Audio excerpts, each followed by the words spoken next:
বাঙালির ১২ মাসের ১৩ পার্বণ আর এই দুর্গাপুজো তো হচ্ছে সবথেকে বড় উৎসব।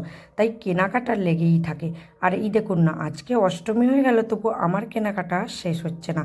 তার কারণ হলো আমরা হঠাৎ করেই কিন্তু গ্রামে চলে এসেছি। এবার গ্রামে যেহেতু পুজোর সময় চলে এসেছি, তো সবাইকে একটু উপহার দেওয়া উচিত।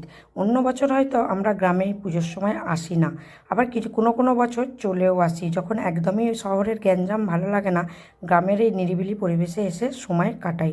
তো এবছরও কিন্তু আমরা এখানে চলে এসেছি, তাই ভাবলাম না, বাড়ির সবাইয়ের জন্য একটু কিছু কিনে আনা যাক। তো আমি কিন্তু এখানে গ্রামের মধ্যেই হয়েছে একটা শাড়ির খাজানা। এখানে যে দারুণ সুন্দর সুন্দর দারুণ কোয়ালিটির শাড়ি এখানে পাওয়া যায়। তো আমরা কিন্তু এই হোলসেলারের কাছে চলে এসেছি, এদের কিন্তু একদম শাড়ি এখান থেকে প্রোডাকশান হয়। তো সেখান থেকে আমি কিছু শাড়ি কিনবো বলে আজ সন্ধ্যেবেলা চলে এসেছিলাম। এবং শুধু শাড়ি কিনবো তা নয়, তার সাথে কিন্তু অষ্টমীর রাতে আমরা ঠাকুরও দেখবো। তো সেই জন্য ভাবলাম একটু বন্ধুদের সাথে শেয়ার করি। আর আর এদের এই ফ্যাক্টরিতে যেখানে শাড়ি প্রোডাকশান হয়, এখানে কিন্তু প্রচুর পরিমাণে শাড়ি ছিল। এই আমরা যে দোকানটায় ছিলাম এটা কিন্তু দোকান নয়, এটা শুধু এদের বাড়ি। শুধুমাত্র এরা শাড়ি এখানেই নিয়ে এসে এখান থেকে বিভিন্ন জায়গায় পাঠায়।